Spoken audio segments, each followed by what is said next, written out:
আসসালামু আলাইকুম।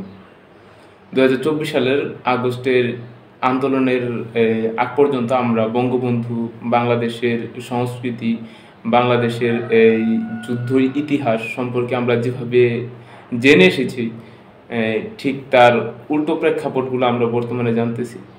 এখন আমার একটা প্রশ্ন আছে। প্রশ্নটা এরকম যে যদি কোনো পরীক্ষায় যদি কোনো এই আমাদের চাকরির পরীক্ষায় এরকম আসে যে আমাদের দেশের স্বাধীনতার ঘোষক কে ছিল, তারপরে আরো অনেক টেকনিক্যাল প্রশ্ন হতে পারে। আসলে ধরেন একটা প্রশ্ন হতে পারে এরকম যে আমাদের বাংলাদেশের স্বাধীনতার ঘোষণা কে দিছে? যদি প্রশ্নটা এরকম হয়, তাহলে যদি সেখানে অপশন থাকে, একটা অপশন থাকে জিয়াউর রহমান, একটা অপশন থাকে বঙ্গবন্ধু শেখ মুজিবুর রহমান, আরো তৎকালীন সময়ে যারা ছিল আরকি, ওরকম যদি কেউ থাকে, মানে ৪ টা অপশন থাকে।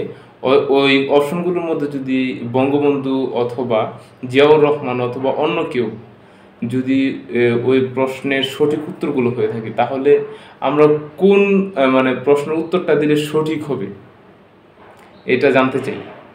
জাতির কাছে আমার এটা প্রশ্ন। যদি আপনি একান্ত প্রশ্নের উত্তরটা জেনে থাকেন, তাহলে কমেন্ট বক্সে জানাই দিয়েন।